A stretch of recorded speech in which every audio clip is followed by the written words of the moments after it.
Okay, so let us begin this amazing and wonderful topic Ind AS 101, first time adoption of Indian accounting standard।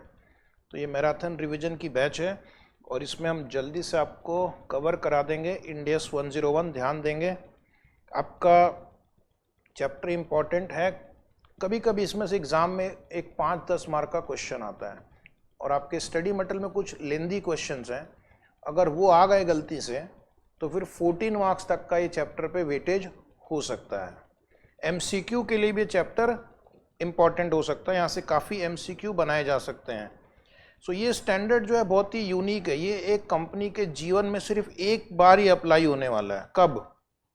जब वो पहली बार end AS apply करने जाएगी। यानी आपको पहली बार जब इंड एस एप्लीकेबल होगा तो पहले आप क्या फॉलो करते थे? इंडियन गैप, जिसको हम बोलेंगे प्रीवियस गैप, यानी अकाउंटिंग स्टैंडर्ड।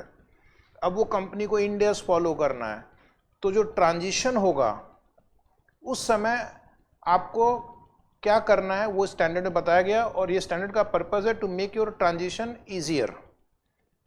सिंपली स्पीकिंग इसका कहना है कि आप जो फाइनेंशियल स्टेटमेंट बनाओगे it should be now based on Ind AS. But उसके लिए आपको एक ओपनिंग भी बैलेंस शीट चाहिए रहेगी।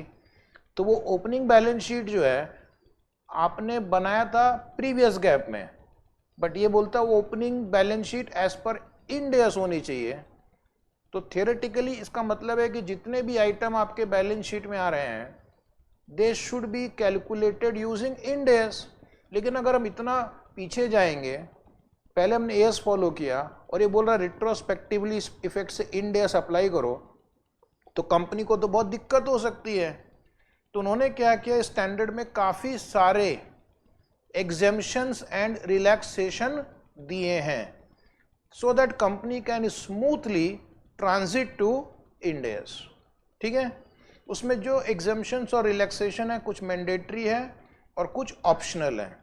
So this is the purpose of Ind AS 101. It will help the company to smoothly transit to Ind AS when it applies Ind AS for the first time. Standard भी जानती है कि अगर मैंने सब कुछ रिट्रोस्पेक्टिवली इफेक्ट से बोल दिया तो इसमें कंपनी को बहुत कॉस्ट लगेगा compare to the benefit that they will get. इसलिए उन्होंने कॉस्ट बेनिफिट के बीच एक बैलेंस बनाने की कोशिश की है। अदरवाइज आपको first time end AS apply करने में बहुत कॉस्ट लग सकता है अगर सारे ट्रांजैक्शन को आप रिट्रोस्पेक्टिव इफेक्ट से कैलकुलेट करेंगे तो। ठीक है, तो उन्होंने स्टैंडर्ड इसी पर्पस से डिज़ाइन किया है ताकि स्मूथली कोई कंपनी इंड एस की ओर ट्रांजिट कर जाए। An entity will apply this end S in its first Ind AS financial statement. सिर्फ एक बार जीवन में ये स्टैंडर्ड आपको एप्लीकेबल होगा जब फर्स्ट टाइम आप इंड एस अप्लाई करते हैं।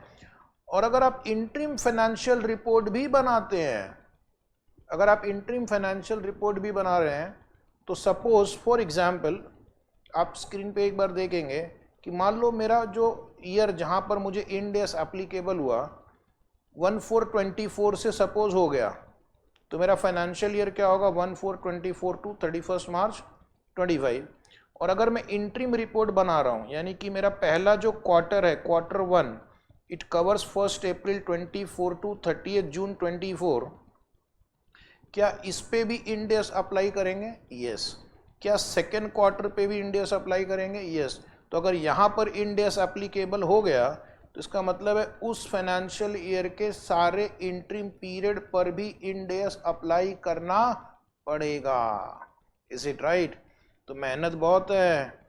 Date of transition to Ind AS, इसको लिखना very very important. Date of transition, इसी डेट को आपको एक बैलेंस शीट बनानी होती है और फिर उसी बैलेंस शीट को आपको आगे कैरी फॉरवर्ड करना होता है। तो ये डेट ऑफ ट्रांजिशन क्या होता है? जैसा कि मैंने अभी कहा कि हमारी कंपनी को इंड एस 1/4/24 से एप्लीकेबल हो गया, तो हमने क्या किया, हमारे ईयर एंडिंग डेट है 31 मार्च 25। तो ये तो आपका फर्स्ट इंड एस ईयर है जहाँ पर आपको अप्लाई करना ही है। हम एक कंपैरेटिव भी देते हैं, तो कंपैरेटिव पीरियड क्या होगा? Comparative period will be 1423 to 31 March 24, ये हो गया मेरा कंपैरेटिव पीरियड।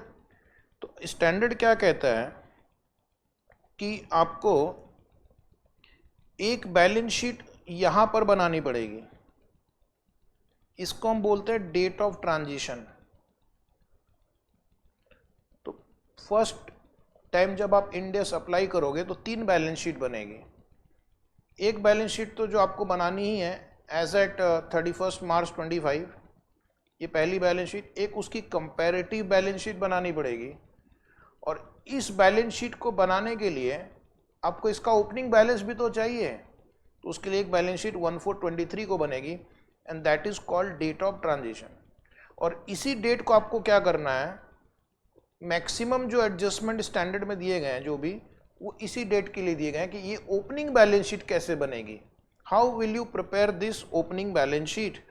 एक बार ये बन गया तो फिर इसके आगे आपको उसको सिर्फ कैरी फॉरवर्ड करना है बेस्ड ऑन इंड एस।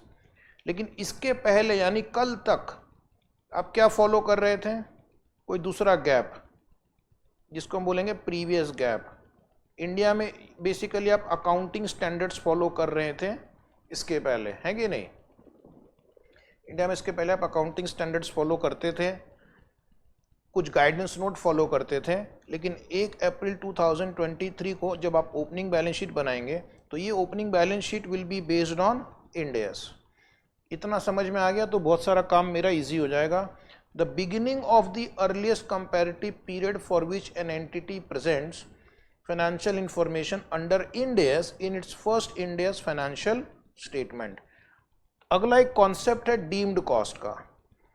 ये जो स्टैंडर्ड है ना, इन्होंने कई जगह पे रिलैक्सेशन दे के रखा हुआ है। फॉर एग्जाम्पल हमारा एक स्टैंडर्ड है Ind AS 16, property plant equipment. इसके पहले आप ओल्ड गैप में AS 10 फॉलो करते थे। जब आप इंड एस अप्लाई करेंगे तो on the date of transition आपके जितने भी PPE आइटम है, जितने भी PPE आइटम है, आइडियली वो क्या होना चाहिए, उसका बैलेंस एज पर इंड एस 16 होना चाहिए। मतलब आपको रिट्रोस्पेक्टिवली जाना है। सपोज आपने कोई एसेट 1 जनवरी 2008 को परचेज किया, कोई एसेट को 1 मार्च 2010 को परचेज किया, इन सारे को एज पर इंड एस 16 लेकर आना पड़ेगा।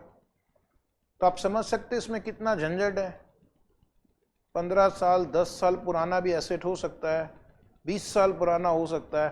तो अगर हम रेट्रोस्पेक्टिव जाएंगे तो दिक्कत हो सकती है। मतलब दिक्कत यानी उसको प्रैक्टिकली पॉसिबल मुश्किल हो जाता है, टाइम कंज्यूमिंग एफर्ट, डेटा नहीं है, इंसान नहीं है, लोग नहीं है। तो वो क्या करते हैं, वो बोलते हैं यहाँ पर आप क्या करो, एग्जाम्पल दे रहा हूँ कि आप इस दिन जो फेयर वैल्यू होगा वो आप ले लो, and that will become your deemed cost for further accounting. या फिर इस दिन जो आपकी ओल्ड गैप में कैरिंग अमाउंट होगी वो ले लो, then that will be treated as a deemed cost for further accounting. तो उन्होंने क्या किया, डेट ऑफ ट्रांजिशन के दिन कई जगहों पे रिलैक्सेशन दिया है कि आप ये वैल्यू ले सकते हो, and that value will be treated as deemed cost for subsequent accounting, especially in standards like Ind AS 16, Ind AS 40, Ind AS 38, जहाँ पे हमें PPE, intangible asset, investment property, उन सब के लिए आपको पिछले डेटा पे जाने की अगर जरूरत नहीं है, उतना आप नहीं कर सकते, तो उस दिन का वैल्यू लेकर आप अपनी गाड़ी को आगे बढ़ा सकते हैं। ठीक है, अब हमारा आता है what is first Ind AS financial statement. First Ind AS financial statement, तो सपोज मुझे इंड एस 1424 से एप्लीकेबल हो गया, तो मेरा first Ind AS financial statement will be 1 April 24 to 31 March 25। और first Ind AS financial statement में आपको क्या करना है, you will have to give an explicit and unreserved statement of compliance. मतलब आपको नोट्स में लिखना होगा कि हमने सारे all Ind AS have been complied with, all Ind AS have been complied with, कुछ भी छोटा नहीं है। ऐसा मैनेजमेंट को एक कंप्लायंस स्टेटमेंट देना पड़ेगा that is called first Ind AS financial statement. Okay, तो यानी ये जो फाइनेंशियल स्टेटमेंट इस पीरियड के लिए मैं बनाऊंगा that is called first Ind AS financial statement, and this period covered 1 April to 2024 to 31 March 25। This period is called, हमारा नेक्स्ट पॉइंट जो है, first Ind AS reporting period, first Ind AS reporting period. और इसका एक comparative भी देंगे, of course ये comparative भी देंगे 1 साल का। और ये जो ओपनिंग डेट ऑफ कंपैरेटिव होगा that is called date of transition. Opening date of comparative financial statement will be called date of transition. वहाँ पर भी आपको एक बैलेंस शीट बनानी है। So that first Ind AS reporting period आ गया। एग्जाम्पल भी मैंने आपको एक्सप्लेन कर दिया थोड़ी देर में। अब आ जाइए नेक्स्ट पॉइंट पे, opening Ind AS balance sheet. Opening Ind AS balance sheet मतलब मेरा जो इंड एस अप्लाई हुआ था 1/4/24 से हुआ था, तो मैं एक कंपैरेटिव भी बनाता हूँ जो 1/4/23 से 31 मार्च 24 कवर करता है। तो यहाँ पर मैं जो बैलेंस शीट बनाऊँगा that balance sheet will be called opening Ind AS balance sheet. Is it right? कुछ लोगों को लगता है इस बैलेंस शीट को हम opening Ind AS balance sheet कहते हैं, वो गलत है। Opening Ind AS balance sheet मतलब first balance sheet on the first day of the previous comparative date. Next is previous GAAP. मैंने आपको बताया इंड एस अप्लाई करने के पहले जो भी आप generally accepted accounting policy follow करते थे, जो भी, चाहे वो अकाउंटिंग स्टैंडर्ड हो, गाइडेंस नोट हो या जो भी हो, उसको एक नाम दिया जाएगा प्रीवियस गैप। प्रैक्टिकल इसका मतलब जब आप फाइनेंशियल स्टेटमेंट अकाउंटिंग स्टैंडर्ड्स पे बेस्ड बनाते थे, और अब आपको अकाउंटिंग स्टैंडर्ड से इंड एस पे मूव करना है। Is it right? तो अब आपको ना नीचे एक पॉइंट है, एक पैराग्राफ है, उसको आप टिक कर लेना। उसके ऊपर अभी 4 मार्क का क्वेश्चन भी आया था। ओपनिंग बैलेंस शीट जब आप बनाते हो, पहले आपने प्रीवियस गैप फॉलो किया, एग्जाम्पल 2 के नीचे लिखा हुआ है, और अब आपको एक ओपनिंग बैलेंस शीट बनानी है on the date of transition. तो यूजुअली जब हम ओपनिंग बैलेंस शीट बनाएंगे तो हमें 4 टाइप के एडजस्टमेंट करने पड़ सकते हैं। कितने टाइप के? 4 टाइप के एडजस्टमेंट करने पड़ सकते हैं, सो दैट आपका opening balance sheet would be in line with end S. Correct? Exam में क्वेश्चन भी आता है कि कौन कौन से टाइप के एडजस्टमेंट करने पड़ते हैं और उसके एग्जाम्पल बताओ। तो आपको बोलना है 4 टाइप के एडजस्टमेंट करने पड़ते हैं और आपको उसके कुछ एग्जाम्पल्स आपको देने पड़ेंगे। तो ये 4 मार्क का थियरी क्वेश्चन आ चुका है। तो हम क्या करेंगे, कुछ ऐसे एसेट्स एंड लायबिलिटीज होंगे जो प्रीवियस गैप में रिकॉग्नाइज नहीं हुए हैं। प्रीवियस गैप में हम उनको रिकॉग्नाइज नहीं करते थे, लेकिन इंड एस कहता है कि उनको रिकॉग्नाइज करना होगा। तो हमको वैसे एसेट्स को रिकॉग्नाइज करना पड़ेगा on the date of transition. Example, accounting standards में हम डेरिवेटिव एसेट को रिकॉग्नाइज नहीं करते थे, लेकिन on the date of transition अगर आपके पास कोई डेरिवेटिव एसेट है, ठीक है, तो उसको ओपनिंग बैलेंस शीट में लेकर आना होगा। You have to bring opening derivative asset into the books if it was not recognised earlier, but it should be recognised as पर इंड एस। और इसका एक रिवर्स भी होता है, कुछ कुछ assets and liabilities accounting standard में आपने रिकॉग्नाइज किया था, यहां पर उसकी रिक्वायरमेंट नहीं है, इंड एस में उसकी रिक्वायरमेंट नहीं है, तो हमको क्या करना पड़ेगा, उनको डी रिकॉग्नाइज करना पड़ेगा।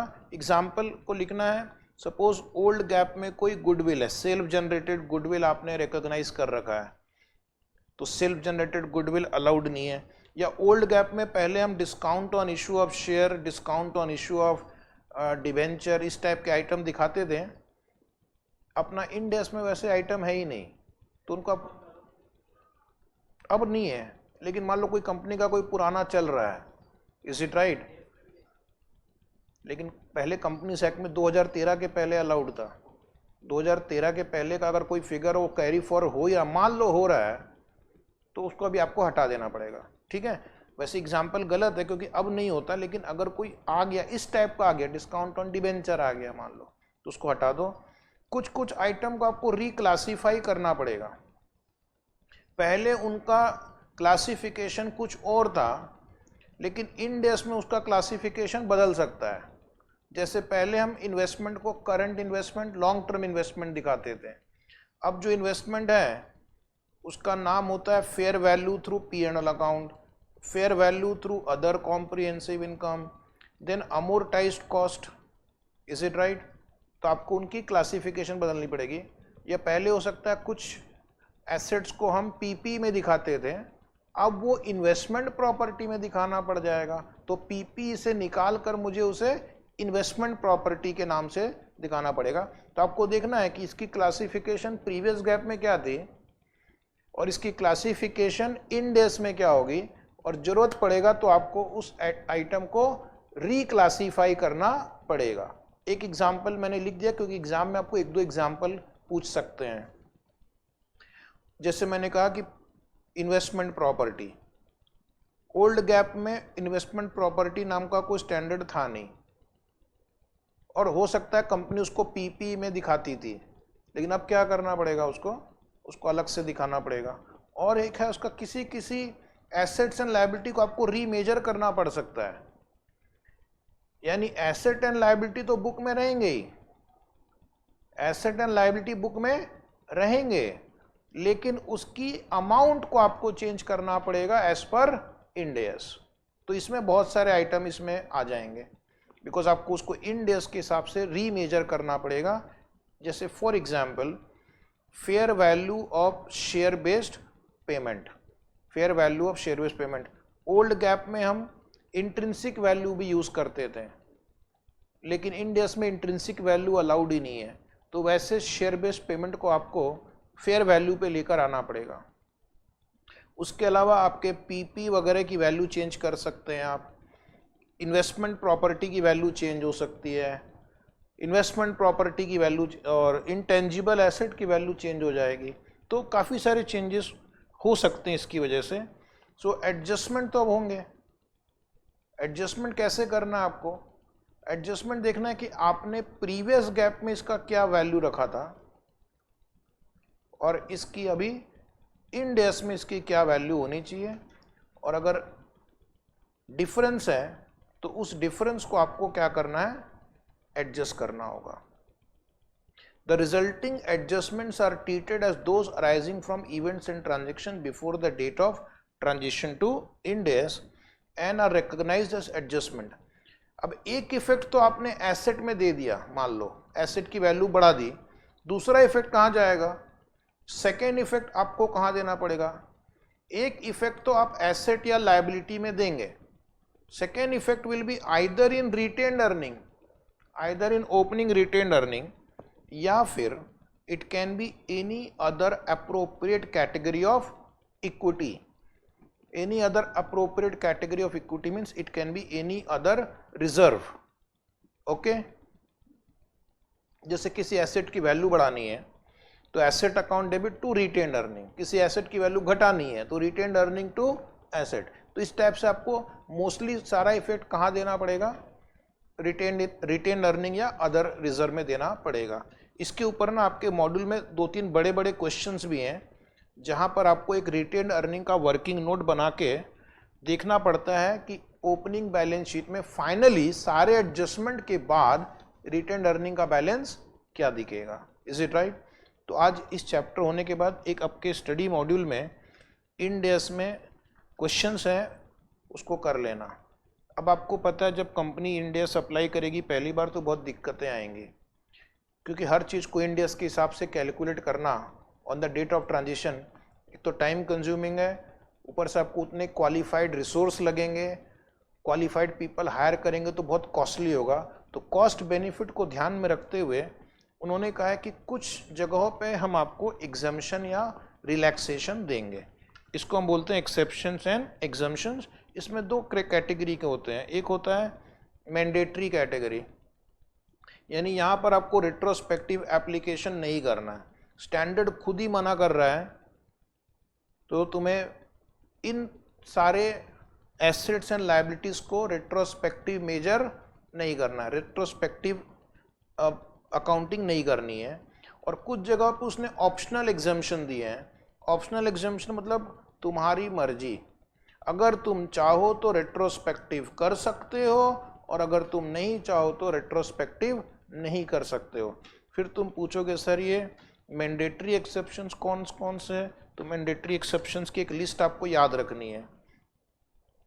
ये आपको याद रखना है एक कि कौन कौन से आइटम में आपको रेट्रोस्पेक्टिव इफेक्ट प्रोहिबिट किया गया है, और इसको आपको डेट ऑफ ट्रांजिशन से ही अप्लाई करना पड़ेगा। तो एक पहले मैं लिस्ट पढ़ लेता हूँ, फिर एक एक करके डिस्कस करेंगे। Estimates, D recognition of financial asset and financial liabilities, hedge accounting, non controlling interest, classification and measurement of financial assets and financial liabilities, impairment of financial asset, embedded derivative, government loan. इसमें आप क्या करो, exam point of view से government loan को टिक करो। एक numerical question अभी कुछ समय पहले एग्जाम में आया है, गवर्नमेंट लोन को टिक करना, नॉन कंट्रोलिंग इंटरेस्ट को टिक करना। इसके ऊपर क्वेश्चन मॉड्यूल में है, आप उसको पढ़ेंगे। तो मॉड्यूल में नॉन कंट्रोलिंग इंटरेस्ट पे क्वेश्चन है, गवर्नमेंट लोन पे क्वेश्चन है, जो मुझे लगता है वापस वो एग्ज़ाम में फिर से रिपीट होने के चांसेस हैं। अभी हम चलते हैं नेक्स्ट पॉइंट पे, एस्टीमेट्स। अब एस्टीमेट्स का मतलब क्या है कि ये मेरा डेट ऑफ ट्रांजिशन है 1 अप्रैल 2023। हमने यहाँ पर कुछ एस्टीमेट कर रखा है, बराबर। वो हमारी ओपनिंग बैलेंस शीट में कुछ एस्टीमेट दिख रहे हैं। हम कहाँ पे खड़े हैं, हम अभी फर्स्ट फाइनेंशियल स्टेटमेंट बना रहे हैं एज पर इंड एस। तो मेरा 31 मार्च 24 भी आकर चला गया, और अभी हम यहाँ पर खड़े हैं। ध्यान रखना, हम यहाँ पर खड़े हैं, क्योंकि मुझे तो यहाँ पता चला ना कि मुझे इंड एस फॉलो करना है। मुझे 1 अप्रैल 2024 को पता चला कि मुझे इंड एस फॉलो करना है। तो अब मेरे पास ज़्यादा इन्फॉर्मेशन आ गई है, बोलो हाँ। अब मैं पीछे मुड़कर देख सकता हूँ कि ये जो एस्टीमेट मैंने किया था वो सही था या गलत था। तो स्टैंडर्ड कहता है जो भी एस्टीमेट आपने यहाँ पर 1 अप्रैल 2023 को कर रखा है उस फिगर को चेंज नहीं करेंगे, उस अमाउंट को चेंज नहीं करेंगे। आप बोलेंगे यहाँ तो मुझे पता है एग्जैक्टली कितना अमाउंट था, ये प्रोविजन मतलब एस्टिमेटेड अमाउंट, तो 2 साल में तो आपको उसकी करेक्ट फिगर पता चल गई होगी, तो क्या हम उसको चेंज कर सकते हैं? नहीं, unless it is an error, unless it is an error. अगर एरर नहीं है, सिर्फ एस्टिमेट था, तो आप वही फिगर उस दिन रखेंगे 1/4/23 के बैलेंस शीट में। Okay. Hindsight information can not be used. Hindsight मतलब पीछे मुड़कर देखोगे तो तुम्हें पता चलेगा कि शायद आपने एस्टीमेट कम ज़्यादा कर दिया। स्टैंडर्ड कहता है नहीं, वो तो एक एस्टीमेट ही था। जब वो एक एस्टीमेट ही था तो उसको वैसे ही रहने दो, उसको चेंज ना करें। Is it right? तो वहाँ पर आपको उतना याद रखना है। Next is D recognition of financial assets and financial liabilities. ये एक बहुत बड़ा स्टैंडर्ड भी है हमारा, इंड एस 109 फाइनेंशियल इंस्ट्रूमेंट। ठीक है, ओल्ड गैप में कोई कॉम्प्रिहेंसिव स्टैंडर्ड नहीं था फाइनेंशियल इंस्ट्रूमेंट पे, सिर्फ एक AS 13 था, छोटा सा। और इंड एस में एक बड़ा सा स्टैंडर्ड है, सबसे बड़ा, जिससे स्टूडेंट बहुत डरता भी है, इंड एस 109, और इंड एस 32 भी है, एक डिस्क्लोजर का भी है। तो हो सकता है कि हमने पहले कोई फाइनेंशियल एसेट या फाइनेंशियल लायबिलिटी को डी रिकॉग्नाइज कर दिया हो। ठीक है, हो सकता है हमने उसको पहले प्रीवियस गैप में, हो सकता है हमने डी रिकॉग्नाइज कर दिया हो। क्या हम उसको इंड एस में रिकॉग्नाइज कर सकते हैं दोबारा? ये ध्यान में रखना, ये रिट्रोस्पेक्टिव का मैंडेटरी एक्सेप्शन है, इसको आप नहीं कर सकते, चॉइस ही नहीं। यहाँ पे अभी हमारा टॉपिक चल रहा है मैंडेटरी एक्सेप्शन। तो स्टैंडर्ड कहता है मान लो कोई फाइनेंशियल एसेट या फाइनेंशियल लायबिलिटी को आपने ऑलरेडी डी रिकॉग्नाइज कर दिया है प्रीवियस गैप में, तो अब उसको हम वापस रिकॉग्नाइज नहीं करेंगे on the date of transition. Unless they qualify for recognition as a result of later transaction और इवेंट। बाद में अगर कोई इवेंट और ट्रांजेक्शन की वजह से उनको रिकॉग्नाइज करना पड़ा तो कर सकते हैं, लेकिन डेट ऑफ ट्रांजिशन के दिन जो फाइनेंशियल एसेट्स एंड लायबिलिटीज को हमने डी रिकॉग्नाइज कर दिया है उसको वापस रिकॉग्नाइज नहीं करेंगे। So derecognition principle will be applied prospectively from the date of transition to Ind AS. जो चला गया, अब उसको वापस जिंदा करने की जरूरत नहीं है। अब इसके आगे डेट ऑफ ट्रांजिशन के आगे आप इंड एज अप्लाई करेंगे। Though an entity can choose a date before the transition date, which it can apply those principle. तो ये छोड़ दो, इसको आपको प्रोस्पेक्टिव अप्लाई करना है और जो डी रिकॉग्नाइज हो गया है उसको वापस से रिकॉग्नाइज नहीं करना है।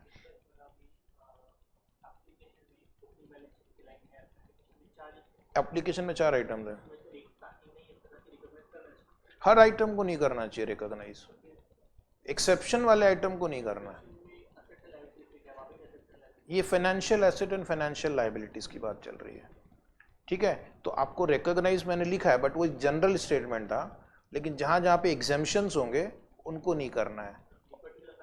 हाँ, ये पर्टिकुलर से financial asset and financial liability जो डी रिकॉग्नाइज हो चुके अंडर प्रीवियस गैप उसकी बात कर रहे हैं। तो अगर जहां पर स्पेसिफिक एडजस्टमेंट होगा तो स्पेसिफिक एडजस्टमेंट फॉलो करेंगे। वो एक स्टार्ट में जो हमने डिस्कस किया एक जनरल डिस्कशन था। एक एग्जांपल भी उसने दिया हुआ यहाँ पे कि जैसे मान लो एक कंपनी है जिसने अपने फाइनेंशियल एसेट को सिक्योरिटाइज कर दिया है। एक कंपनी अपने फाइनेंशियल एसेट को उसने सिक्योरिटाइज कर दिया है। सिक्योरिटाइजेशन मतलब अपने फाइनेंशियल एसेट को बेचना, अपने रिसीवेबल को बेचना, और उसने क्या किया अंडर ओल्ड गैप उसको डी रिकॉग्नाइज कर दिया। अंडर ओल्ड गैप उसको डी रिकॉग्नाइज कर दिया। अगर मैं इंड एज के प्रिंसिपल अप्लाई करूंगा तो डी रिकॉग्नाइज नहीं करना चाहिए था, लेकिन अब उसने ओल्ड गैप में उसको डी रिकॉग्नाइज कर दिया तो अब हम उसको वापस रिकॉग्नाइज नहीं करेंगे। तो आपको क्या है, एग्जाम के लिए ये सब एक्सेप्शंस ध्यान में रखने पड़ते हैं। जनरल रूल तो आपको है कि जो रिकॉग्नाइज करना चाहिए वो करना चाहिए, ओके। लेकिन यहाँ पे एक एक्सेप्शन दिया हुआ है कि इस केस में आप उसको रिकॉग्नाइज करने की जरूरत नहीं है, जो हुआ सो हुआ। क्योंकि financial asset and financial liability के स्टैंडर्ड्स बड़े कॉम्प्लिकेटेड है और उन पे रिट्रोस्पेक्टिव कोई चीज अप्लाई करना कॉर्पोरेट्स के लिए थोड़ा मुश्किल हो सकता है। उसी तरह आपने पढ़ा होगा इंड एस 109 में हेज अकाउंटिंग। इंड एस 109 में आपने हेज अकाउंटिंग पढ़ा है।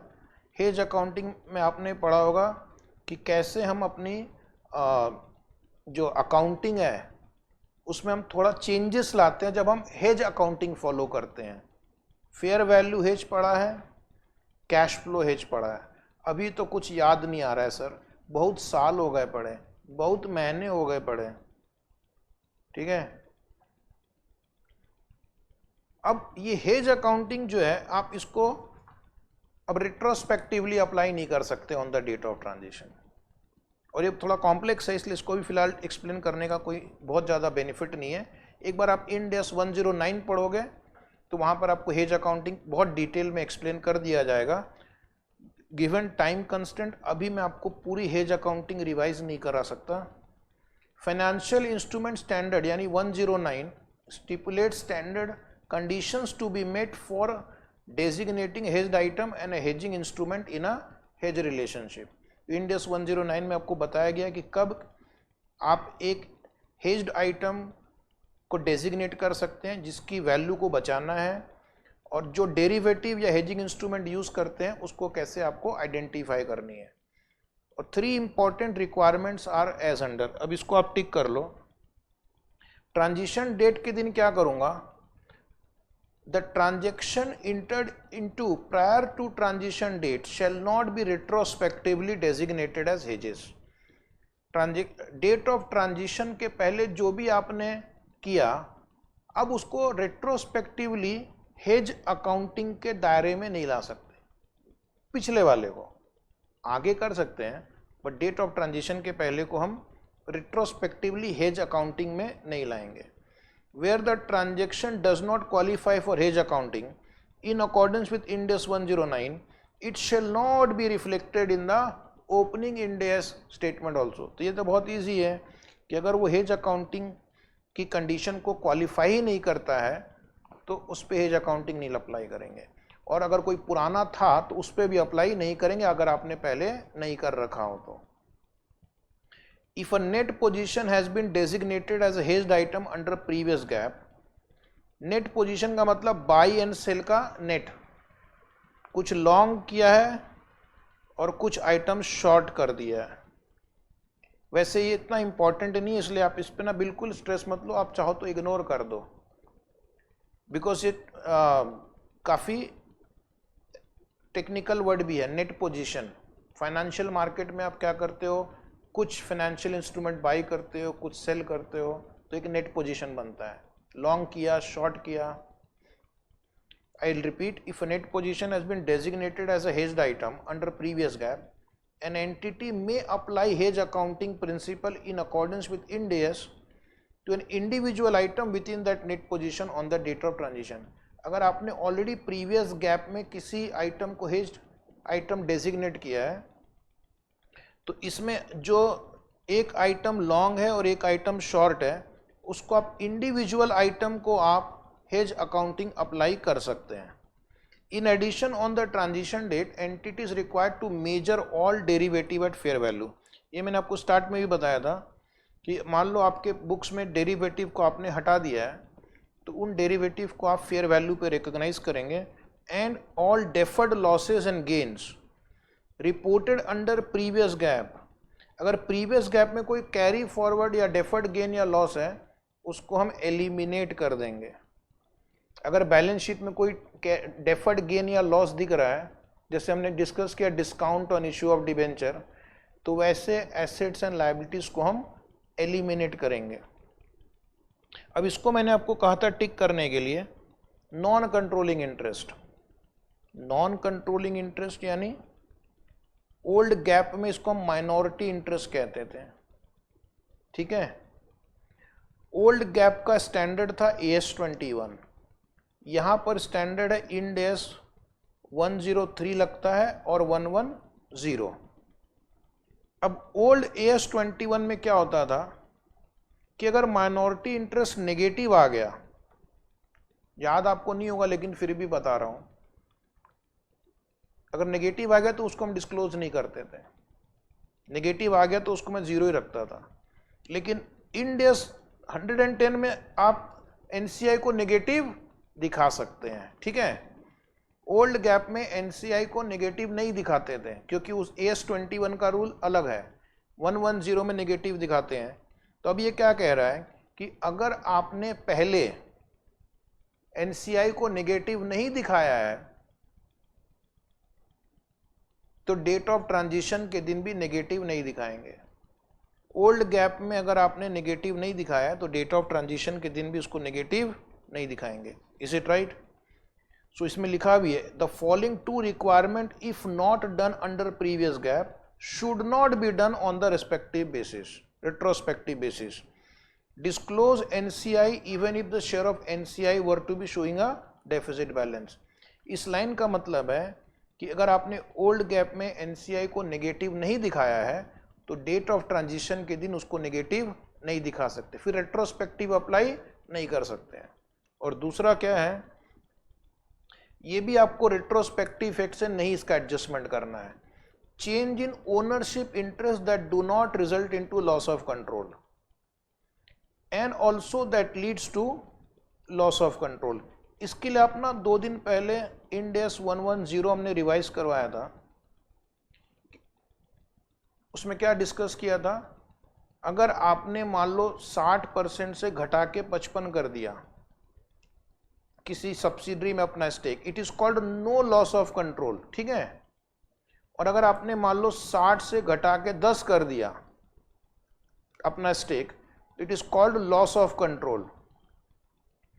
नो लॉस ऑफ कंट्रोल या लॉस ऑफ कंट्रोल, इसका जो एडजस्टमेंट 110 में दिया गया है इसका रेट्रोस्पेक्टिव इफेक्ट नहीं देना है। अगर पहले कुछ ऐसे ट्रांजेक्शन हो गए हैं तो उसका इफेक्ट डेट ऑफ ट्रांजिशन के दिन नहीं देना है, ठीक है। तो जो भी इफेक्ट देंगे प्रोस्पेक्टिवली देंगे, पुराने बातों को भूल जाएंगे यहाँ पे विथ रिस्पेक्ट टू एनसीआई।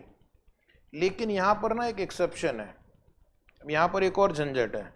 झंझट क्या है कि थोड़ी देर में आप देखेंगे कि बिजनेस कॉम्बिनेशन को दो ऑप्शन है, या तो प्रोस्पेक्टिवली अप्लाई करो या फिर रेट्रोस्पेक्टिवली अप्लाई करो।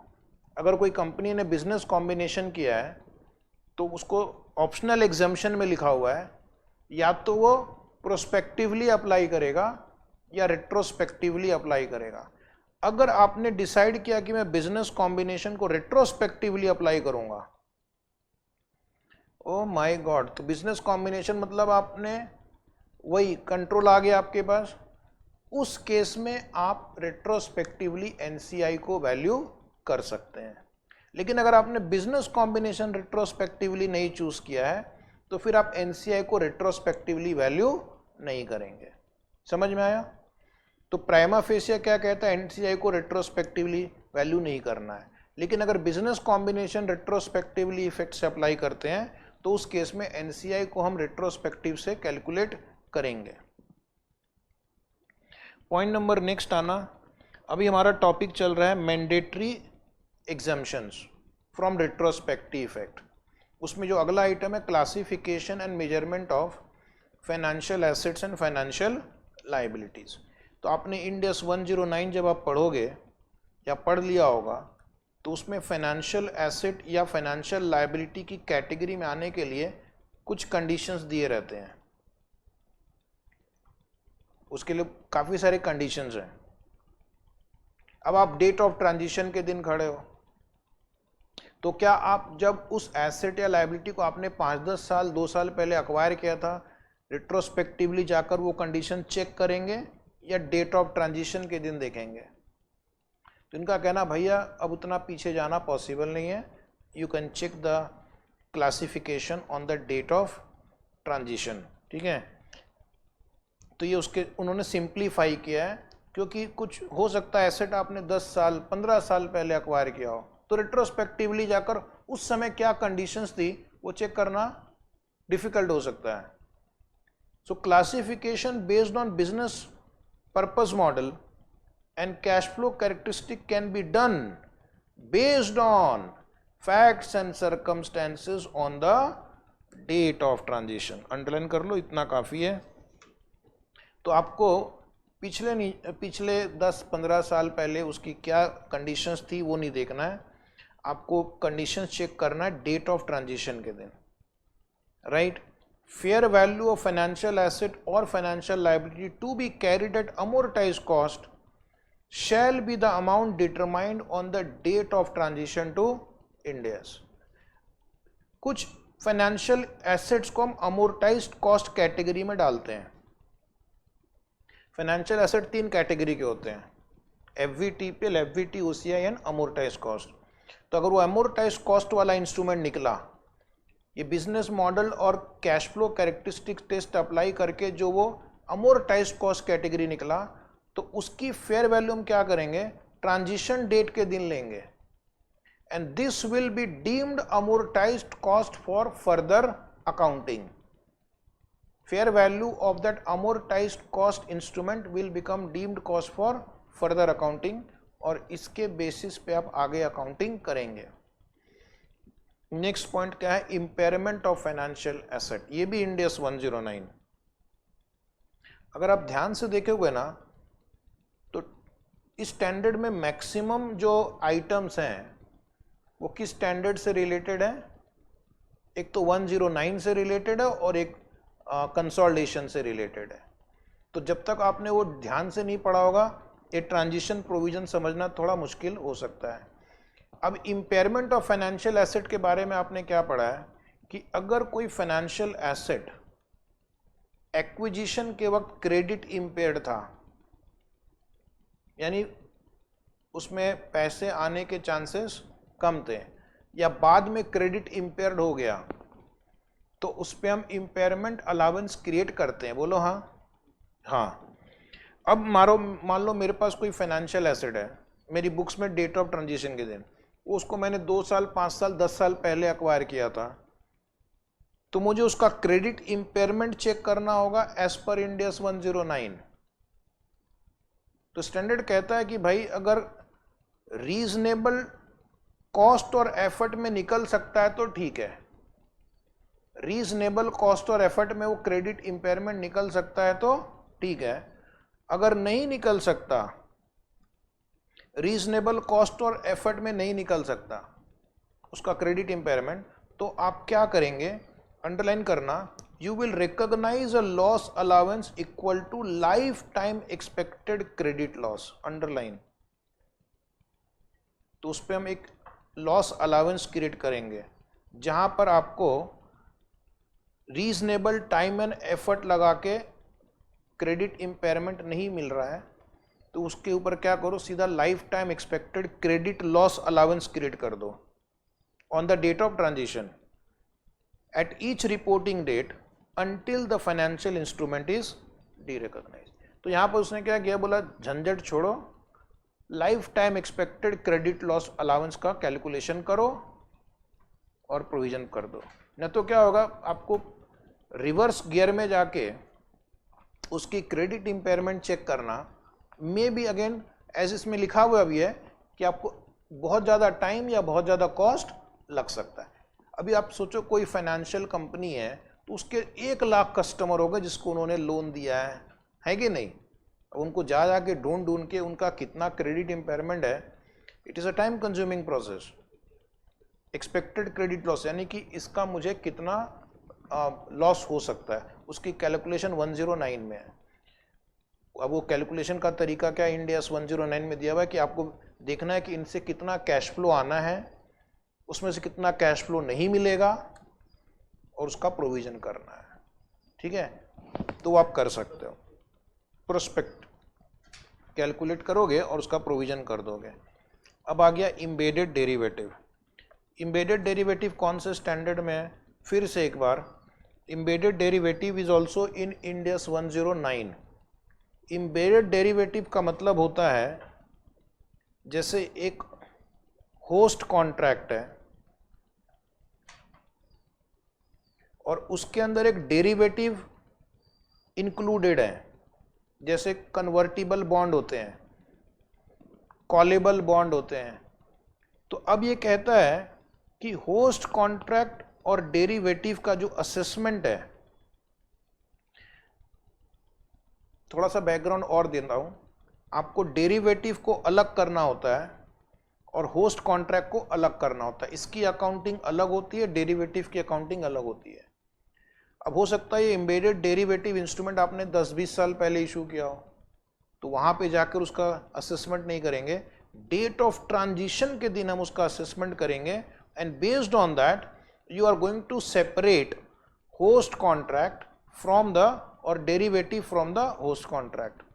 गवर्नमेंट लोन को टिक करना, मैंने थोड़ी देर पहले आपको NCI भी टिक करने बोला था। गवर्नमेंट लोन के ऊपर एक्चुअली एग्जाम में एक क्वेश्चन आ गया है, पहले कौन सा स्टैंडर्ड फॉलो करते थे, AS 12, अब कौन सा फॉलो करेंगे, इंड AS 20। ठीक है, गवर्नमेंट कभी कभी आपको कम रेट पे लोन देती है। गवर्नमेंट ने आपको 10 लाख रुपए का लोन दिया, यहां पर 2% इंटरेस्ट पे, तो AS 12 में आप क्या करते थे, आप उसको 10 लाख ही रिकॉग्नाइज करते थे। लेकिन इंड AS 20 क्या कहता है कि अगर आपको मार्केट रेट से कम पे लोन मिला है तो उसमें ग्रांट का एलिमेंट इंक्लूडेड है। तो क्या मुझे ये लोन को रिवैल्यू करना पड़ेगा, गवर्नमेंट लोन में उन्होंने कहा है कि इसको रिवैल्यू करने की जरूरत नहीं है। जो डेट ऑफ ट्रांजिशन के दिन जो भी फिगर आपकी बुक में अपीयर हो रहा है आप उसी को लेंगे और आगे की अकाउंटिंग एज पर इंड AS 20 करेंगे। डेट ऑफ ट्रांजिशन के दिन आपको जाकर उसको फिर से उसमें कितना गवर्नमेंट ग्रांट का कंपोनेंट है वो नहीं निकालना है। अंडरस्टूड? जो हो गया सो हो गया। अब जो भी फिगर अपीयर हो रही है यहाँ पे आप उसी के द्वारा आप आगे की अकाउंटिंग करेंगे। तो उन्होंने गवर्नमेंट लोन में ये एग्जम्पशन दे रखा हुआ है। If a first time adopter did not under previous GAAP recognise and measure a government loan at a below market rate of interest on a consistent basis with Ind AS, क्योंकि old GAAP में ऐसा कुछ था ही नहीं, तो हमने क्या किया, जो लोन मिला वही अमाउंट मेरी बुक्स में चल रहा है। It shall use its previous GAAP carrying amount, इसको अंडरलाइन कर दो। तो जो भी प्रीवियस गैप की कैरिंग अमाउंट है on the date of transition, that will become the carrying amount of the loan in the opening India statement of financial position. और इसके आगे आप इंडेस 109 अप्लाई करेंगे। ठीक है, तो 10 लाख अगर ओल्ड गैप में था तो 10 लाख आप इंडेस में भी लेंगे, लेकिन आगे की अकाउंटिंग है वो होगी किसके अंदर, 109 के अंदर। ठीक है, क्या हम रेट्रोस्पेक्टिवली इफेक्ट से कर सकते हैं? उसके पहले एक लाइन है कि अगर मान लो आपने ओल्ड गैप में इसको इक्विटी दिखाया था, अगर आपने ओल्ड गैप में मान लो इक्विटी दिखाया था, लेकिन एज पर इंड एस 32 ये लायबिलिटी है, तो आप उसको इक्विटी से लायबिलिटी में शिफ्ट कर सकते हैं। अमाउंट नहीं चेंज करेंगे, लेकिन अगर आपने ओल्ड गैप में इसको इक्विटी में दिखाया था तो आप उसको लायबिलिटी में शिफ्ट कर सकते हैं। तो आपको वो लायबिलिटी होगा या इक्विटी होगा वो आप एज पर इंड एस 32 असेस करेंगे on the date of transition, और अकॉर्डिंगली अगर आपने पहले ओल्ड गैप में दिखाया था, ओल्ड गैप में इक्विटी में दिखाया था, लेकिन इंड एस के हिसाब से वो लायबिलिटी होनी चाहिए, तो आप उसका क्लासिफिकेशन चेंज करेंगे from equity to liability. Is it right? तो आपकी बुक में एक एग्जाम्पल है, उसको आप बाद में देख लेना, न्यूमेरिकल एग्जाम्पल, और सिमिलर एग्जाम्पल आपके एग्जाम में भी आया था।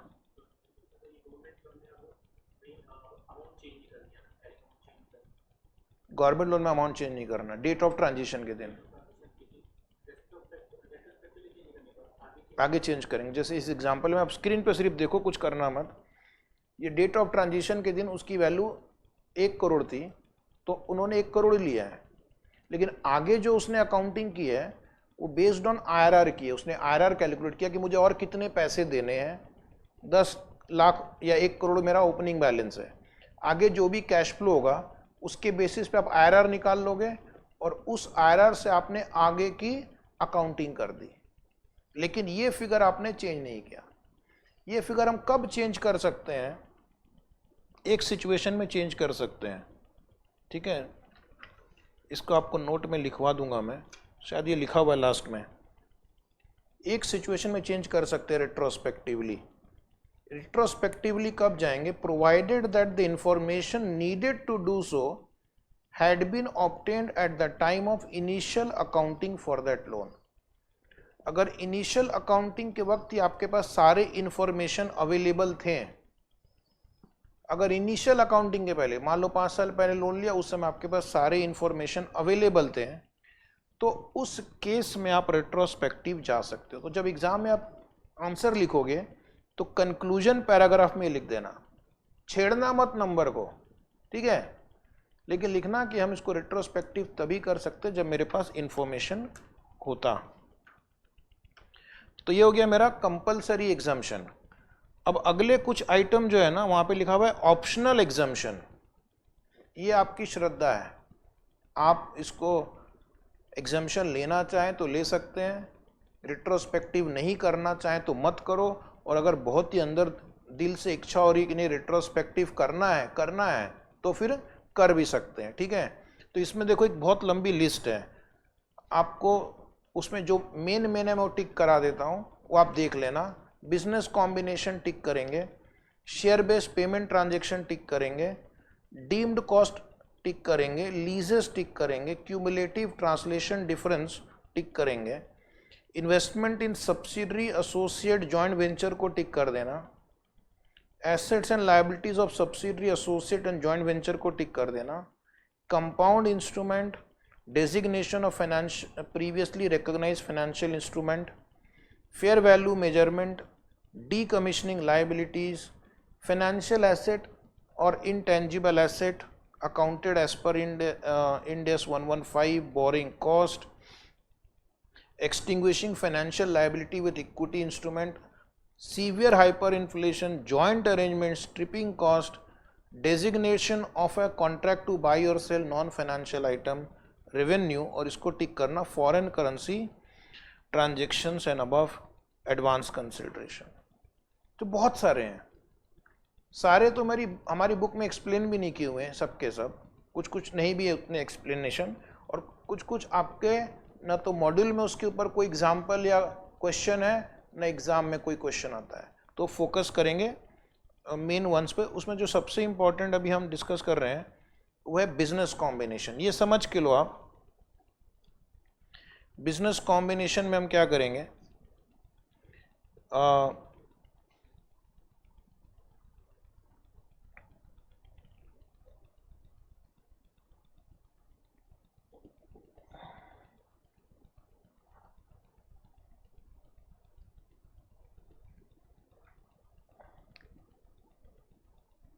मैं आपकी बुक से पढ़ देता हूँ, स्क्रीन पे थोड़ा अलग नोट आ रहा है, ठीक है।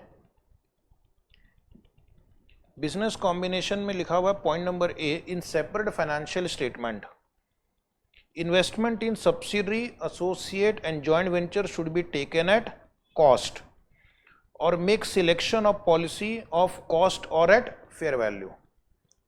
ये हमने इंडेस 103 में क्या है, अगर आप एसएफएस बना रहे हो तो एसएफएस में आपको दो चॉइस है, आप कॉस्ट ले लो या एट फेयर वैल्यू ले लो। इंडेस 27 में भी था, ठीक है, कॉस्ट या फेयर वैल्यू आप ले सकते हैं। Make selection of policy for cost और एट फेयर वैल्यू, ये आपके पास चॉइस दी गई है। सेपरेट फाइनेंशियल स्टेटमेंट में सब्सिडरी एसोसिएट जॉइंट वेंचर को आप कॉस्ट पे भी ले सकते हो या फेयर वैल्यू पे ले सकते हो। देन सिलेक्टेड पॉलिसी अगर फेयर वैल्यू है, अगर आपने सोचा कि मैं फेयर वैल्यू लेता हूँ तो आप फेयर वैल्यू कौन सा लोगे, फेयर वैल्यू के लिए आपके पास चॉइस नंबर 1 है कि आप डेट ऑफ ट्रांजिशन वाला फेयर वैल्यू ले लो, सबसे आसान यही है। एंड अगर कोई डिफरेंस आएगा तो उस डिफरेंस को आप रिटेन अर्निंग में एडजस्ट कर दोगे। तो पहला एक काम करो, फेयर वैल्यू ले लो। आप बोलेंगे नहीं मुझे कॉस्ट लेना है, I want to follow cost model, I want to follow cost model. तो कॉस्ट मॉडल में आपके पास ऑप्शन 1 है कि use fair value on date of transition as cost. यहां जो फेयर वैल्यू उसको ले लो, आगे यही कॉस्ट रहेगा, फिर इसको छेड़ने की जरूरत नहीं है, इट इज डीम्ड कॉस्ट। दूसरा ऑप्शन क्या है, जो पुराना गैप था हमारा आई गैप, ओल्ड गैप, उसमें जो फिगर अपीयर हो रहा है उसको ले लो। ओल्ड गैप में जो अमाउंट अपीयर हो रहा है, मतलब सबसे आसान यही है, सेकेंड वाला पॉइंट, उसका कैरिंग अमाउंट तुम्हारा यहां पे डीम्ड कॉस्ट हो जाएगा। और तीसरा, मतलब बहुत ही अंदर तीव्र इच्छा जागृत हो रही है, तो थर्ड ऑप्शन क्या है, जाओ और जाकर उसका कॉस्ट रेट्रोस्पेक्टिवली इफेक्ट से पता करो। तो इंसान क्या करेगा बोलो, जो उसकी बुक में जो अभी करंटली कॉस्ट अपीयर हो, कैरिंग अमाउंट अपीयर हो रही है, अगर आप उसी को लोगे तो आपका मेहनत सबसे कम यहीं पे होगा, ठीक है। कॉस्ट मॉडल का मतलब आगे हम इसकी वैल्यू चेंज नहीं करते हैं। फेयर वैल्यू मॉडल मतलब हर रिपोर्टिंग डेट के दिन उसकी फेयर वैल्यू कैलकुलेट होती है और उसका चेंज दिखाया जाता है। ये हो गया मेरा एसएफएस में। अब मैं आपको बताऊंगा सीएफएस में क्या करना है। स्टूडेंट से रिक्वेस्ट है आप इसको अच्छे से टिक करके रखो।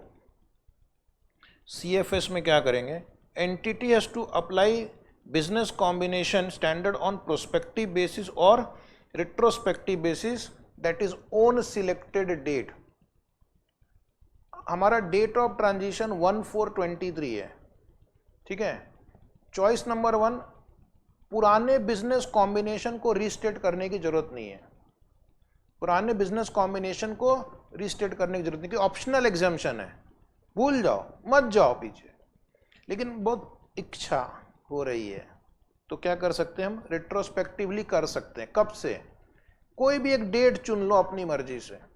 सपोज तुमने एक डेट चुन लिया 14/20/20, तो 14/20/20 अगर आपने चूज किया तो इस डेट के बाद जितने बिजनेस कॉम्बिनेशन हुए होंगे यहां तक, उन सब पर सिलेक्टिव फिर नहीं कर सकते हैं, उन सब पर आपको रेट्रोस्पेक्टिव इफेक्ट देना पड़ेगा।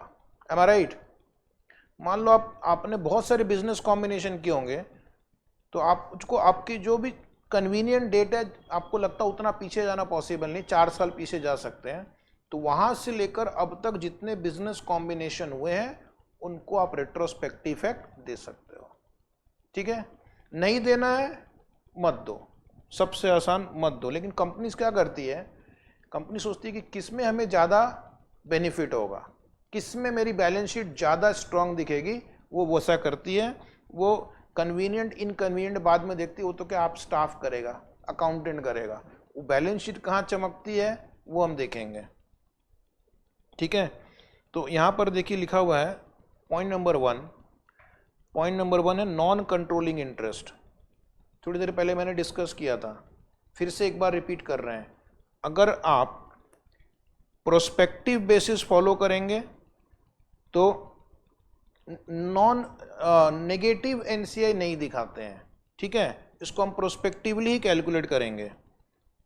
और अगर आप रेट्रोस्पेक्टिव फॉलो करते हैं तो फिर आप उसकी नेगेटिव वैल्यू भी दिखा सकते हैं, if under business combination you are getting a negative balance. उसके बाद आता है कॉन्टिंजेंट कंसिडरेशन। देखो आपकी बुक में नेक्स्ट आइटम क्या है, कॉन्टिंजेंट कंसिडरेशन। सुना है क्या आपने? Which is consideration payable on satisfaction of some condition. अगर आप रेट्रोस्पेक्टिव फॉलो कर रहे हैं कॉन्टिंजेंट कंसिडरेशन में, देन आपको उसको कैलकुलेट करके रिकॉर्ड करना होगा। लेकिन अगर आप प्रोस्पेक्टिव फॉलो कर रहे हो, बात खत्म, फिर कॉन्टिंजेंट कंसिडरेशन कैलकुलेट नहीं करना है, क्योंकि ओल्ड स्टैंडर्ड में हम वो सब नहीं करते थे। उसके बाद अगला आइटम है deemed cost exemption on PP. अगर आप रेट्रोस्पेक्टिव फॉलो कर रहे हैं, calculate actual cost of PP, no deemed cost exemption for PP. लेकिन अगर आप प्रोस्पेक्टिव फॉलो कर रहे हो तो पीपी में आपको डीम्ड कॉस्ट एग्जम्पशन मिलेगा। Right? Other issues, point number C, other issues. Screen पे नहीं दिख रहा है बिकॉज स्क्रीन पे थोड़ा रेगुलर बैच का नोट्स आ गया गलती से। ठीक है? तो ये ज़्यादा अच्छा है, ये कम समय में रिवीजन हो जाएगा। अदर इश्यूज में लिखा है very very important, if the entity was not subsidiary under old gap but it is subsidiary under end S. Oh my God, old standard में सब्सिडरी नहीं थी और न्यू स्टैंडर्ड में सब्सिडरी, ऐसा हो सकता है क्या? ऐसा हो सकता है, क्योंकि कंट्रोल की डेफिनेशन अलग है। ओल्ड स्टैंडर्ड में कंट्रोल मतलब more than 50% share in voting power होना चाहिए था। ठीक है? लेकिन इंड एस 110 में 50% कोई रिक्वायरमेंट कंपलसरी नहीं है। लेस देन 50% होकर भी अगर आप कंट्रोल करते हैं तो फिर आपको सीएफएस बनाना पड़ता है। तो पहले सब्सिडरी थी ही नहीं, लेकिन डेट ऑफ ट्रांजिशन के दिन आपने देखा रहे ये तो हमारी सब्सिडरी है, तो क्या करेंगे? उसको कंसोलिडेट करेंगे। Then we are going to consolidate it. Consider date of transition as the date of acquisition. अब कंसोलिडेशन करने के लिए क्या करेंगे? जो पहले सब्सिडरी थी ही नहीं, तो date of transition will be treated as date of acquisition and you will start consolidation from date of transition only. उसको हम डेट ऑफ ट्रांजिशन कंसोलिडेट करना स्टार्ट करेंगे, भले वो पहले सब्सिडरी नहीं थी। नेक्स्ट है पेरेंट फॉलोज रिट्रोस्पेक्टिव और प्रोस्पेक्टिव बेसिस बिजनेस कॉम्बिनेशन। अगर पेरेंट मान लो रिट्रोस्पेक्टिव या प्रोस्पेक्टिव फॉलो करता है, then all its subsidiary should follow retrospective और प्रोस्पेक्टिव बेसिस। अगर पेरेंट ने डिसाइड किया है कि मैं बिजनेस कॉम्बिनेशन को रेट्रोस्पेक्टिव इफेक्ट से फॉलो करूंगा, पेरेंट ने ये वाला ऑप्शन लिया है, तो सब्सिडरी भी क्या करेगी? सब्सिडरी भी फिर यही ऑप्शन लेगी।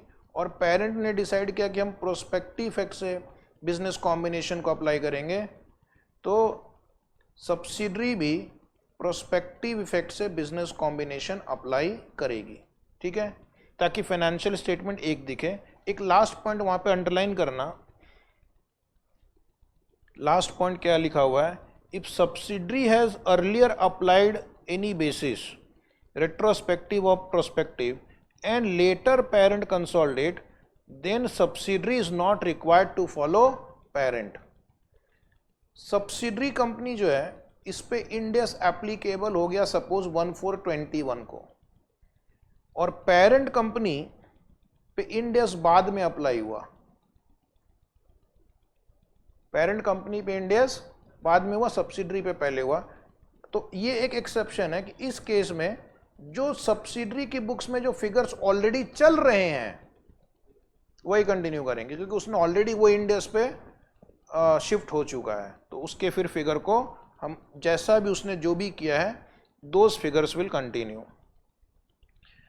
ठीक है, तो ये हमारा बिजनेस कॉम्बिनेशन वाला जो सेक्शन है इस चैप्टर में वो काफ़ी बड़ा है, बट हमने उसको कम समय में समझा दिया। अब हमारा जो नेक्स्ट आइटम है that is called share based payment. ये मैंने आपको इंड एस 102 में एक्सप्लेन कर दिया है, तो इंड एस 102 में हमने ऑलरेडी इसको कवर कर लिया है। फिर भी मैं आपको यहाँ पर एक ब्रीफ समरी दे देता हूँ। अगर डेट ऑफ ट्रांजिशन के दिन ऑप्शंस आर वेस्टेड यानी कंडीशन फुलफिल हो गए हैं, तो यहाँ पर आपको दो चॉइसेस हैं। फर्स्ट चॉइस है रिट्रोस्पेक्टिव बेसिस अप्लाई करो, और दूसरा है नो रिट्रोस्पेक्टिव।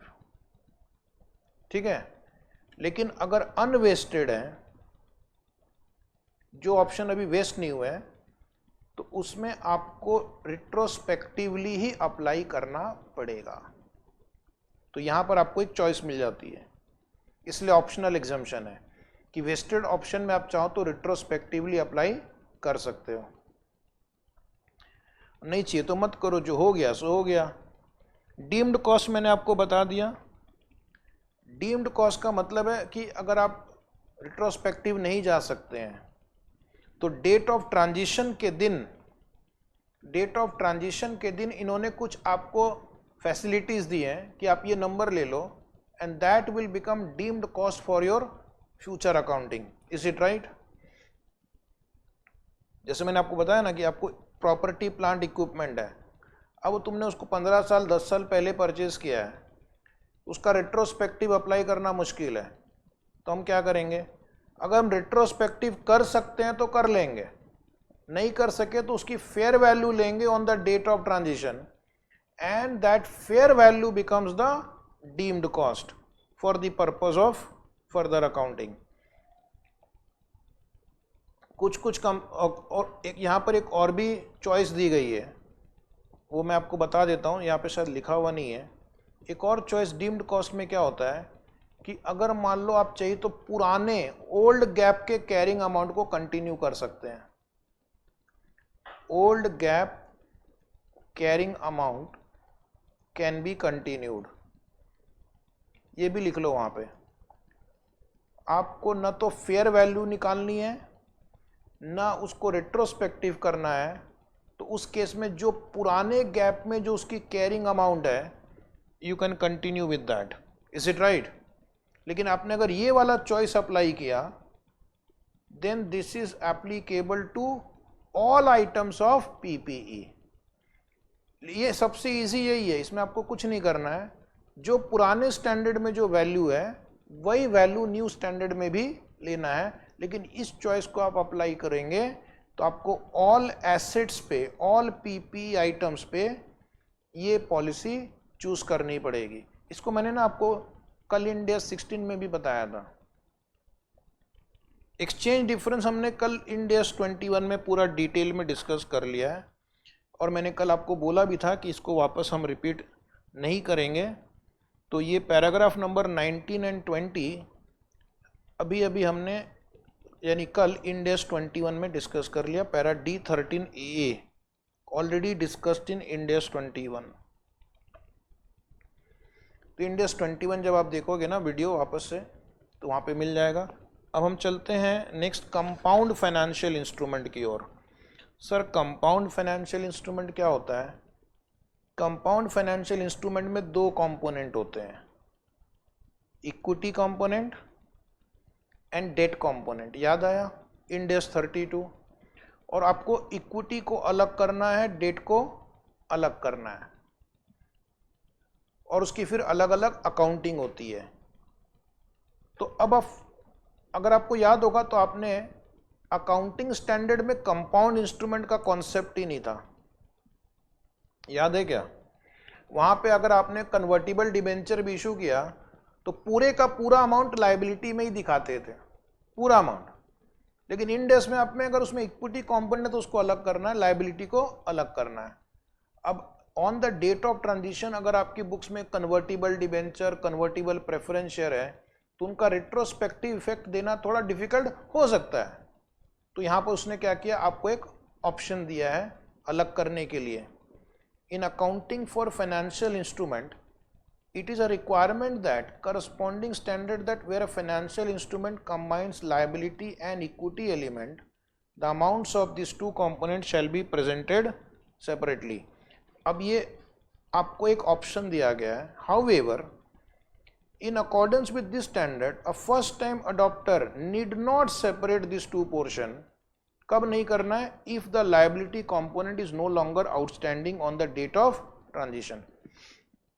अगर आपने लायबिलिटी कंपोनेंट पूरा पे कर दिया है तो सेपरेट करने की जरूरत नहीं है, यानी जो आपको कैश पे करना था उतना पार्ट आपने कर दिया, अब सिर्फ जो इक्विटी शेयर देने वाला पार्ट बच गया है तो अब आपको सेपरेट करने की जरूरत नहीं है। लेकिन अगर आपने लायबिलिटी कंपोनेंट पूरा पे नहीं किया है ना तो आपको सेपरेट करना पड़ेगा। नेक्स्ट पॉइंट है हमारा investment in subsidiary, associates and joint venture. ये मैंने आपको बता दिया बिजनेस कॉम्बिनेशन में दो चॉइसेस है आपके पास, कॉस्ट और फेयर वैल्यू। और कॉस्ट आप कैसे निकालेंगे? कॉस्ट तीन तरीके से निकाल सकते हैं, या तो आज जो फेयर वैल्यू होगी वही उसका कॉस्ट हो जाएगा, या फिर आप उसको प्रीवियस गैप वाला कैरिंग अमाउंट ले लो, वो उसका डीम्ड कॉस्ट हो जाएगा, या फिर आप रिट्रोस्पेक्टिव बेसिस से कॉस्ट निकाल सकते हैं। Assets and liabilities of subsidiaries, associates, joint venture, ये भी मैंने आपको एक्सप्लेन कर दिया। Let us move forward. ये बिजनेस कॉम्बिनेशन में ये आ गया है, ये बिजनेस कॉम्बिनेशन में ये पैराग्राफ आ चुका है, assets and liabilities of subsidiaries, associates and joint venture. उसके बाद आ जाओ सर्विस कंसेशन अरेंजमेंट, वहां पे लिखो नॉट इंपॉर्टेंट, क्योंकि वो एग्ज़ाम में उस रेलेवेंट नहीं है, कंपनीज के लिए रेलेवेंट है जो ये हाईवे वगैरह बनाती है, तो हमारे सिलेबस में उससे रिलेटेड क्वेश्चंस नहीं आते हैं।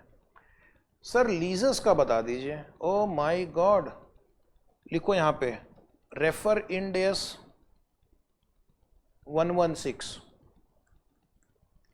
Transitional provision. कल मैंने इंड एस 116 लिया था ना, तो वहाँ पर मैंने काफ़ी डिटेल में ट्रांजिशनल प्रोविज़न एक्सप्लेन किए थे। उसमें तीन ट्रांजिशनल प्रोविज़न डिस्कस किए थे, full retrospective, semi retrospective and prospective, और तीनों का ट्रीटमेंट भी हमने डिस्कस किया था। तो एक बार वहाँ पर आप इसको देख लेना, इसलिए मैंने यहाँ पे नोट लिखा नहीं क्योंकि रिपीटेशन हो रहा था। Non current asset held for sale and discontinued operation, ये भी आपने कौन से स्टैंडर्ड में पढ़ा है? 105 में, याद है क्या? तो अगर आपने किसी एसेट को हेल्ड फॉर सेल कर दिया है तो उसकी fair value less cost to sell हम कौन से दिन डिटरमाइन कर सकते हैं? On the date of transition. Date of transition है 1423, आपने इसको क्लासीफाई किया होगा हेल्ड फॉर सेल मान लो 1 साल पहले, तो आपको पीछे नहीं जाना है, आप इस दिन इसकी FVLCTS निकाल सकते हैं। ये आपको ऑप्शन दिया गया है कि ऐसे आइटम के लिए रिट्रोस्पेक्टिव जाने की जरूरत नहीं है। पैराग्राफ 20 को 2 को भी आप इग्नोर कर दीजिए, 27 को। No decommissioning liability, trust में, हाँ ऐसा नहीं कि मेरे को जल्दी कंप्लीट करना है इसलिए मैं कर रहा हूँ, नॉट रिक्वायर्ड।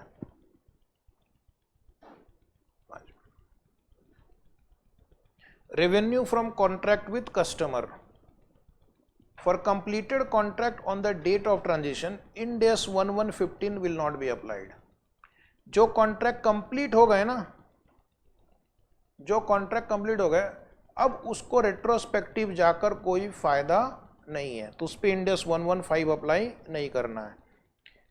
जो कॉन्ट्रैक्ट इन हैंड रहेंगे उस पर Ind AS 115 अप्लाई करना है. अगर आप इंटरिम फाइनेंशियल स्टेटमेंट भी बना रहे हैं तो क्या Ind AS interim financial statement पे भी एप्लीकेबल है? बोलो यस. हाँ, Ind AS interim financial statement के लिए भी एप्लीकेबल है. तो सपोज मेरा ईयर है 1423 से 31 मार्च 24 और मेरा ओपनिंग बैलेंस शीट बनेगा 1422 के दिन. तो और यहाँ पर मुझे इंटरिम फाइनेंशियल स्टेटमेंट बनानी है फर्स्ट क्वार्टर की, तो मुझे कुछ डिस्क्लोजर्स देने पड़ेंगे, कुछ स्टेटमेंट बनाने पड़ेंगे. क्या क्या बनाने पड़ेंगे देखना. एक तो आपको रिकंसिलेशन बनाना पड़ेगा. रिकंसिलेशन कब बनाना? On the date of transition. मतलब यहाँ पर आपका ओल्ड इक्विटी कितना था और न्यू इक्विटी कितनी होगी एज पर Ind AS. इसके ऊपर एग्जाम में ना एक बार क्वेश्चन भी आया हुआ है, इसलिए इसको टिक करना है. रिकंसिलेशन वर्ड को टिक करना है. मॉड्यूल में भी क्वेश्चन है, मॉड्यूल में भी क्वेश्चन है. तो आप क्या करेंगे, ओल्ड इक्विटी और न्यू इक्विटी के बीच जो डिफरेंस है उसको आप रिकंसाइल करेंगे. In accordance with previous GAAP at the end of the comparable interim period to its equity under Ind AS on that date.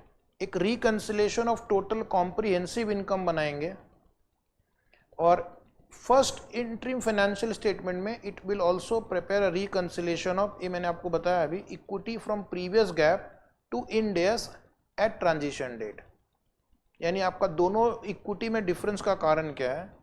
And last years total comprehensive income, ये शायद नहीं लिखा हुआ है वहाँ पे, छोड़ रहने दो.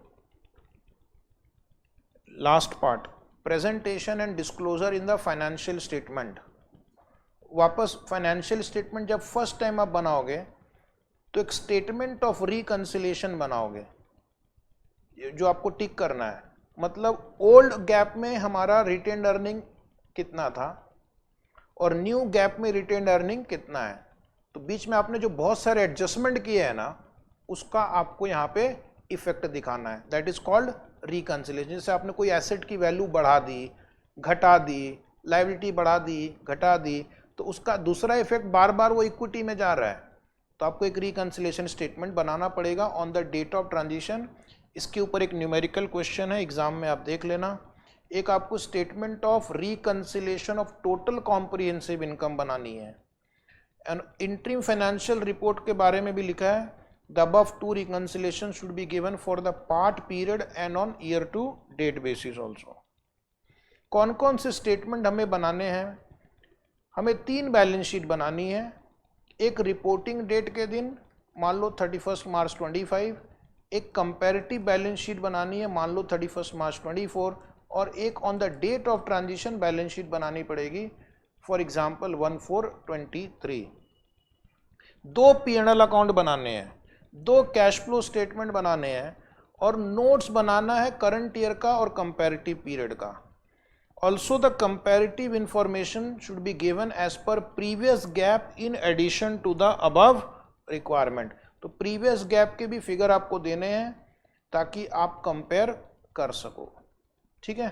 So this is our Ind AS 101. Thank you very much for joining this batch. Are you feeling overstressed by your CA syllabus? Get the best CA revision lectures by top CA leaders, specially designed to boost your confidence and knowledge. And the best part of the lecture is that they are available at super affordable prices and available at any time, anywhere. So hurry up and place your order from our website pino.in. It is a perfect solution for your last minute review.